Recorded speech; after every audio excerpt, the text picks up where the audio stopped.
Are we finally seeing the moment where a few young NBA players, once doubted, once overshadowed, are stepping into stardom?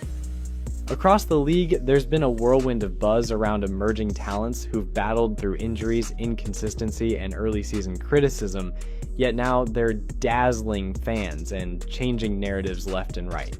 Today, we're going to spotlight 5 of these players who have kicked open the door to new possibilities and are suddenly looking like the players we always hoped they could be.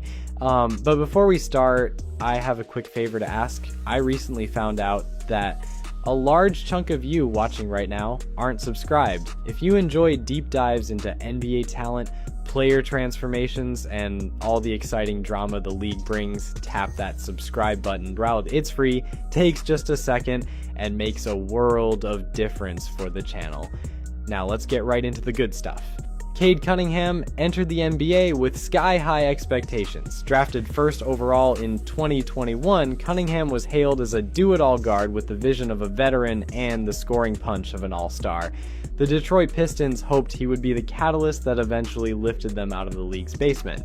Yet in his first 2 years, he faced consistent struggles, lingering injuries, a lack of team success, and constant reminders that star power doesn't always translate to wins when a roster lacks depth.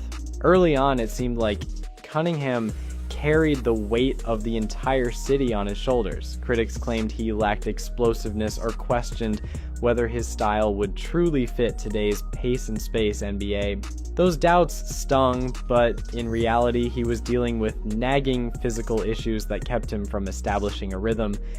When he was healthy, you could see the flashes, smooth step backs, calm passing under pressure, and a knack for reading defenders like a seasoned pro. Yet the Pistons still languished at the bottom of the standings, leading many to wonder if he could transform into that cornerstone star. Fast forward to the season, and the transformation is undeniable. He's healthy, he's aggressive, and the Pistons are seeing results. Cunningham is posting an efficient 25 points per game, coupled with nearly 9 assists, numbers that speak to his evolution. On top of that, he's become one of the highest usage players in the league, hovering near the likes of Giannis Antetokounmpo and Shai Gilgeous-Alexander in that metric. While usage rate alone isn't everything, it reveals how central he's become to the Pistons' entire game plan. The best part is that all this effort is translating into something tangible. More wins than the Pistons have seen in years and a shot at a respectable playoff seed. It feels like Cade is no longer just a promising future star. He's turning into the engine that drives his team. His improved three-point shooting and mid-range pull-up game force defenses to guard him closely, leaving gaps for teammates to exploit. Plus, he's shown more confidence in taking over in the clutch, a vital component for any franchise player. The narrative has shifted from can Cade hold up to how far can Cade take them? And that's a question Pistons fans have waited a long time to ask. But Cunningham isn't the only top draft selection finally hitting those high notes. Another name from his draft class is proving he's more than a defensive specialist. He's evolving into something even scarier. Evan Mobley's defensive prowess was never in doubt. Drafted 3rd overall in 2021, he entered the NBA touted as an instant game changer on that end of the floor. His lateral quickness, rim protection instincts, and ability to switch between guards and big men felt almost otherworldly for a rookie, and indeed, he lived up to that promise right away. He's already finished in the top 3 of the Defensive Player of the Year voting once, highlighting just how much impact he's had for a resurgent Cleveland Cavaliers squad. Yet, when the Cavs had to rely on him offensively, especially in tense playoff situations, Mobley's game seemed incomplete. He was certainly reliable around the rim, using his length and timing to finish alley-oops or scoop up offensive rebounds, but stretch him out to the three-point line and that reliability vanished.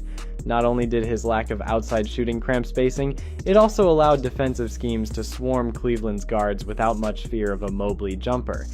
His tall, lean frame was a perfect fit for anchoring a defense, but it was missing that little extra spark on offense. Now in his 3rd year, Mobley has discovered a rhythm and confidence from beyond the arc that completely changes the scouting report. He's taking more three-point shots, about 3 per game, and sinking them at a 37% clip.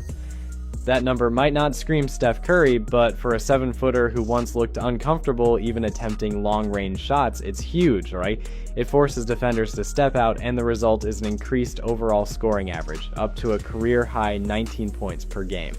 All this improvement landed him in his first All-Star game, and let's be clear, his defense remains top-notch. The Cavaliers are thriving at or near the top of the Eastern Conference, and Mobley's versatility is a big reason. He can hedge on pick and rolls, recover to block shots in the paint, and still rotate back to guard the perimeter. Add in an expanding offensive skill set, and you've got a player who isn't just a promising big man. He's quickly becoming one of the best two-way forwards in the league. As impressive as Mobley's balance of offense and defense is, sometimes the biggest question for young players is less about talent and more about physical health. One towering prospect in Charlotte has been battling the injury bug but is now turning heads for entirely different reasons. Mark Williams came into the league as a lottery pick in 2022, and for good reason. He's a legitimate 7-footer with the kind of mobility that makes scouts sit up straight. By all accounts, he was supposed to become an inside-out force, someone who could dominate the boards, block shots, and possibly stretch the floor over time. Unfortunately, the first 2 seasons of his career were plagued by injuries that interrupted any sort of consistency. Whenever he started to find a groove, another setback would derail him. Fans grew anxious. The Charlotte Hornets, longing for a cornerstone big man since the days of Al Jefferson, hoped Williams could be the solution. At times, he was exactly that, showcasing intimidating shot blocking and the knack for finishing at the rim with ferocity.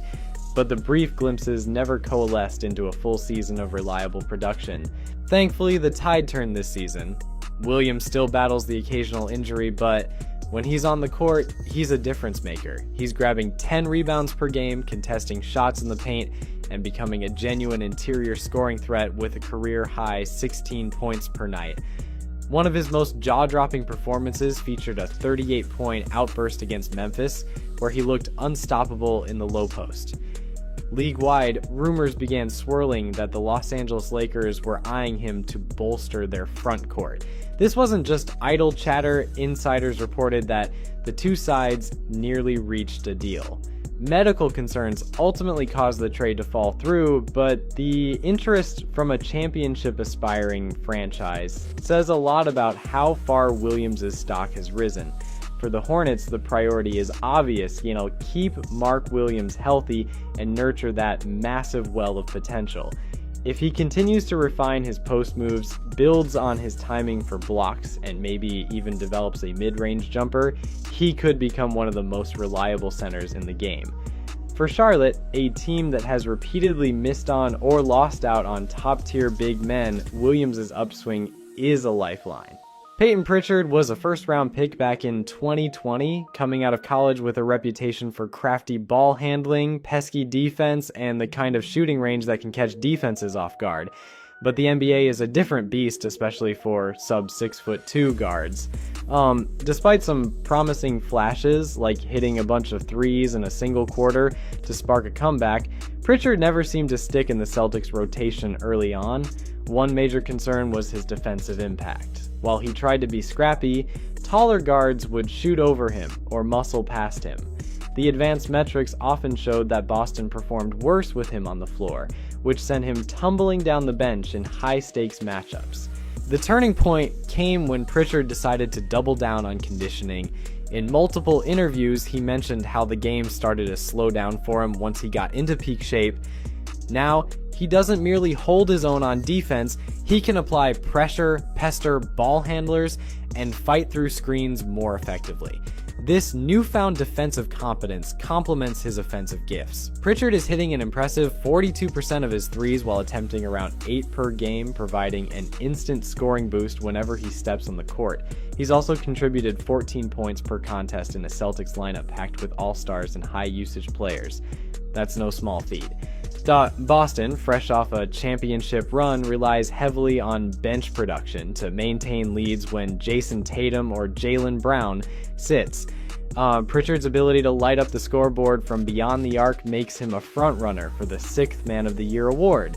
This season underscores the idea that even if a player arrives in the NBA without star-level physical traits, unwavering dedication and specialized skills can still carve out a crucial role. Pritchard's story resonates with undersized guards everywhere. Your height can't hold you back if you outwork and outsmart your competition. The NBA is often called a make-or-miss league, not just for the shots you take on the court, but for the reputation you build off it. Young players can rise and fall in the public eye at lightning speed. For Cade Cunningham, Evan Mobley, Mark Williams, Peyton Pritchard, this season has marked a turning point, where all the talent, all the hype, and all the potential started converging into real, measurable impact. Whether it's Cunningham's leadership, Mobley's newfound shooting touch, Williams's interior dominance, Pritchard's invaluable spark off the bench, each of them has shown that initial struggles don't have to define your NBA destiny. What really matters is how you adapt, learn, and eventually break through.